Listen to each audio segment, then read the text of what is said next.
Fire exemption government వాళ్ళకి ఇచ్చారు. But 6 metres above ఉంటే కంపల్సరీగా వాళ్ళు ఫైర్ డిపార్ట్మెంట్ నుంచి ఫైర్ సేఫ్టీ సర్టిఫికేట్ తెచ్చుకోవాలి. నెక్స్ట్ బిల్డింగ్ స్ట్రక్చర్ కరెక్ట్గా ఉంది, ఇది అంటే పడిపోవడం అటువంటిది ఏమీ జరగదు అని చెప్పేసి any executive engineer, government executive engineer నుంచి వాళ్ళు స్ట్రక్చరల్గా ఈ బిల్డింగ్ సౌండ్గా ఉంది, కరెక్ట్గా ఉందనేది అది కూడా వాళ్ళు తెచ్చుకోవాల్సి ఉంటుంది.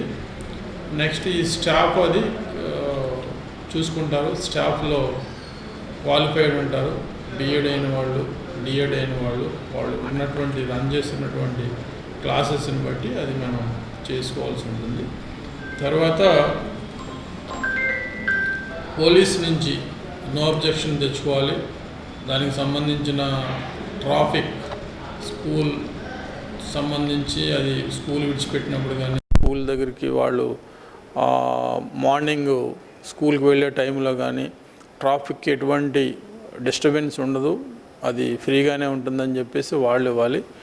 అట్లాగే లోకల్ బాడీస్, అది మున్సిపాలిటీ అయితే మున్సిపాలిటీ వాళ్ళు స్కూల్ రన్ చేసుకోవడానికి నో అబ్జెక్షన్ ఇవ్వాలి. పంచాయతీ అయితే పంచాయతీ వాళ్ళు స్కూల్ రన్ చేసుకోవడానికి నో అబ్జెక్షన్ ఇవ్వాలి.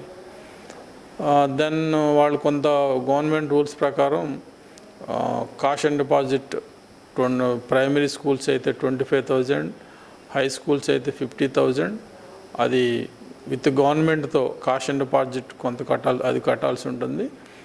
తర్వాత వాళ్ళు ఓపెనింగ్ పర్మిషన్కి అయితే చలానా వాళ్ళు ఇచ్చినటువంటి మంత్ను బట్టి వాళ్ళు కట్టాల్సి ఉంటుంది.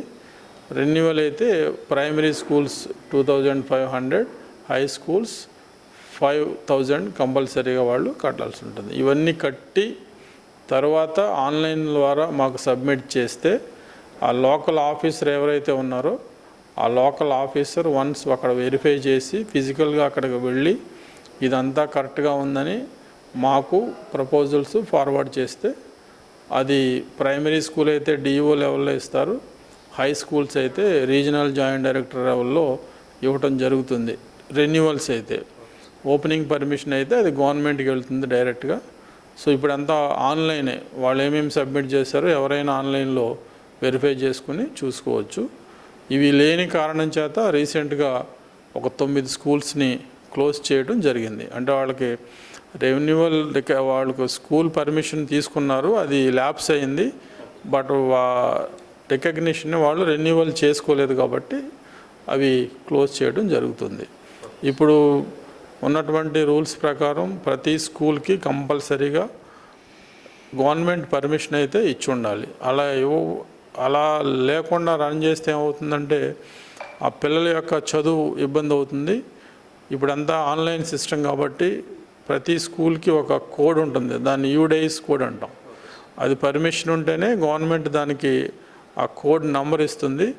ఆ నెంబర్ ఉంటేనే పిల్లలు మనం ఆన్లైన్లో ఆ నెంబర్ ద్వారానే మనం ఆన్లైన్లో పిల్లలందరినీ కూడా ఎన్రోల్ చేసుకోవాల్సి ఉంటుంది. ఎవరైతే పిల్లలు ఆన్లైన్లో ఎన్రోల్ కాలేదో వాళ్ళు చదివినటువంటి చదువుకి వాల్యూ ఉండదు. కాబట్టి దయచేసి పేరెంట్స్ మీరు మీ పిల్లల్ని జాయిన్ చేసేటప్పుడు కంపల్సరీగా స్కూల్కి పర్మిషన్ ఉందా లేదా అనేటువంటిది తెలుసుకుని మాత్రమే జాయిన్ చేయండి. మేము ఎలాగో వెరిఫై చేస్తాం, ఇలా మా దృష్టికి వచ్చినవన్నీ కూడా క్లోజ్ చేస్తాం. బట్ మీరు కూడా మీ బాధ్యతగా జాయిన్ అయ్యే ముందు మీ స్టూడెంట్స్ మీ పిల్లల్ని జాయిన్ చేసుకునే ముందు మీ స్కూల్కి పర్మిషన్ ఉందా లేదా అనేటువంటిది వాళ్ళు అడగాలి. అడిగితే ఇంకా కొంచెం క్లారిటీ వస్తుంది. మేము కూడా ఆ స్కూల్ పర్మిషన్ యొక్క కాపీని నోటీస్ బోర్డులో పెట్టమని చెప్పాం, అది కూడా పేరెంట్స్ చూసుకోవచ్చు. మీకు ఇంకా డౌట్ ఉంటే స్థానికంగా ఉన్న ఎంఈఓని అడిగి క్లారిటీ తీసుకుని పర్మిషన్ ఉందా లేదా అని అడగవచ్చు, లేదా డైరెక్ట్గా నన్ను అడిగినా నేను ఆ స్కూల్కి పర్మిషన్ ఉందా లేదా చెప్పడం జరుగుతుంది. సో ఇది స్కూల్ స్టార్ట్ అయ్యే సీజన్ కాబట్టి పేరెంట్స్ అందరికీ నా రిక్వెస్ట్ ఏంటంటే మీ పిల్లల్ని జాయిన్ చేసే ముందు జస్ట్ క్లారిటీ తీసుకుని జాయిన్ చేసుకుంటే మాకు ఎటువంటి ప్రాబ్లం లేకుండా ఉంటుంది. ముఖ్యంగా పిల్లలకి ఎటువంటి ఇష్యూ లేకుండా ఉంటుంది. సార్ ఇప్పుడు చాలా వాటికి స్కూల్స్ ఉన్నాయి, కోళ్ల ఫారం లాగా రేట్ షెడ్లు వేసేసి పెట్టగోడలు అని తొక్క కట్టేసి నిర్వహిస్తున్నారు. అవి ఎన్నో ఏళ్ల నుంచి ఉంటున్నాయి. అలాగే మెయింటైన్ చేయొచ్చు అంటారా? అంటే పక్కా బిల్డింగ్ అంటే విత్ ఆర్సీసీ స్లాబ్ ఉండొచ్చు, ఆ షెడ్ కూడా అలౌడే. ఒక అటాచ్డ్ మనం ఏదైతే తాటాకిళ్ళు ఇటువంటి తాటాకులు ఉంటే వాటితో మాత్రం అలౌ లేదు. షెడ్లు కూడా as per rules allowed. Sir strength బట్టి ఎన్ని టాయిలెట్స్ మెయింటైన్ చేయాల్సి ఉంటుంది? టాయిలెట్స్ కానీ వాటర్ ఫెసిలిటీ అది 1:20, 1:10 టాయిలెట్ సైజుని బట్టి. అంటే ఆ టాయిలెట్లో కొంతమంది ఏం చేస్తారంటే హాల్గా పెట్టేసి ఒక రూమ్ పెట్టేసి దానికి యూరినల్స్ అవన్నీ పెట్టడం జరుగుతుంది. కొంతమంది ఏంటంటే ఇండివిజువల్గా పెడతారు. కంపల్సరీగా ఒక టాయిలెట్ యూరినల్స్ అయితే ఎక్కువ ఉండాలి. టాయిలెట్స్ అయితే 1:20 వరకు సరిపోద్ది. యూరినల్స్ అయితే కంపల్సరీగా 100 మంది పిల్లలు ఉంటే మనకు ఒక 15-20 టాయిలెట్స్ ఉంటే జస్ట్ ఒక 5 to 10 మినిట్స్లో వాళ్ళ యొక్క వాళ్ళు ఏదైతే అనుకుంటే ఆ అవసరాలు తీర్చే విధంగా మనం ఉంటే సరిపోదు. ఎందుకంటే మనం 15 మినిట్స్ మాత్రమే ఈ ఇంటర్వెల్స్ అవి ఇస్తాము. సో వితిన్ టైంలో కొంచెం ఆ పిల్లలకి మనం ప్రొవైడ్ చేసే విధంగా కంపల్సరీగా ఉండాలి. సార్ ఇది చాలా వాటికి ఇప్పుడు మీరు 9 స్కూల్ వరకు సీజ్ చేసామన్నారు. వాళ్ళ మీద ఏమైనా క్రిమినల్ యాక్షన్ ఏమైనా తీసుకునేది ఉంటుందా?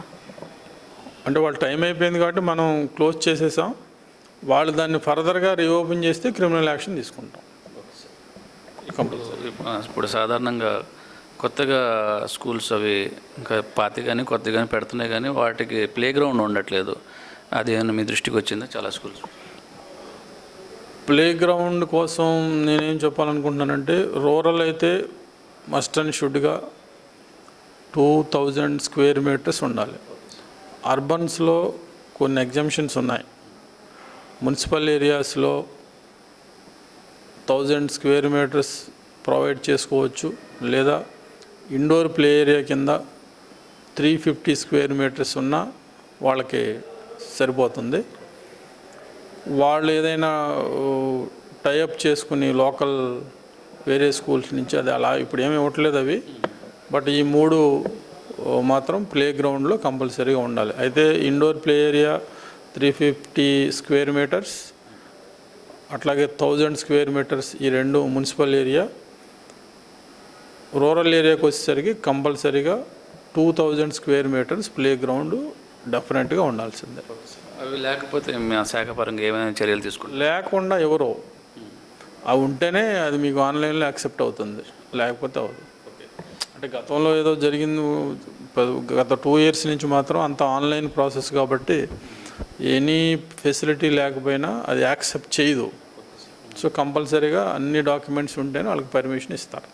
ఈ ఆన్లైన్ ప్రొసీజర్ కాకముందు మాన్యువల్గా ఉన్నప్పుడు ఏదైనా వితౌట్ ప్లే గ్రౌండ్ మేము చూపిస్తాము అనేది డిపార్ట్మెంట్కి చెప్పి స్కూల్ స్టార్ట్ చేస్తారనుకోండి.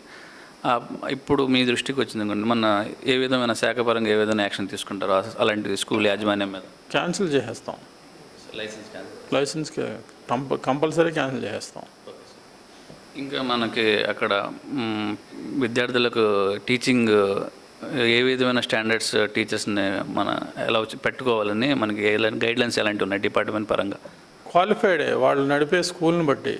హై స్కూల్ అయితే కంపల్సరీగా సబ్జెక్ట్ వైజ్ బిఎడ్స్ కావాలి. ప్రైమరీ స్కూల్ అయితే డిఎడ్ చదివిన వాళ్ళు కూడా మనం ఎలిజిబిలిటీ ఇస్తున్నాం కాబట్టి వాళ్ళు ఉంటుంది. స్టాఫ్ ఎక్కడ కొదువు ఉండదండి నాకు తెలిసి, ఎందుకంటే చదువుకున్న వాళ్ళే చాలామంది ఉన్నారు, వేలలో లక్షల్లో ఉన్నారు. స్టాఫ్ రిక్వైర్మెంట్లో ప్రాబ్లం ఉంటుందని నేను అనుకోవట్లేదు. డెఫినెట్గా స్టాఫ్ అయితే అందుబాటులో ఉంటారు. అంటే బీఎడ్ డిఎడ్ కంప్లీట్ చేసిన వాళ్ళని కూడా 10th ఇంటర్ ఏదో డిగ్రీ చేసిన వాళ్ళని కూడా కొన్ని స్కూల్స్లో పెట్టుకుంటున్నారు యాజమాన్యాలు. తీసుకోరు. జనరల్ వాళ్ళు ఏదన్నా ట్యూటర్స్ కింద హెల్పర్స్ కింద ఏమైనా తీసుకుంటే తీసుకోవచ్చు, కానీ టీచింగ్ చేసేవాళ్ళు మాత్రం డెఫినెట్గా బీఎడ్ డిఎడ్ ఉంటేనే తీసుకుంటారు. దానిలో ఏమీ ఇష్యూ లేదు. Thank you sir. ఇది ఏదైతే పాఠశాల విద్యార్థులకు చేర్చే ముందు ఆ పాఠశాలకి లైసెన్స్ ఉందా, అనుమతులు ఉన్నాయా లేదా ప్రభుత్వపరంగా చూసి పిల్లలకి జాయిన్ చేయాలని, అదే అటువంటి ఏదైనా పాఠశాల ఉంటే ఎంఈఓ గారి ద్వారా లేకపోతే డిఓ గారి దృష్టికి తీసుకురావాలని ఆయన విజ్ఞప్తి చేస్తున్నారు. వీడియో జర్నలిస్ట్ ఉదయ్తో అబ్దుల్ షుకూర్, ఏలూరు.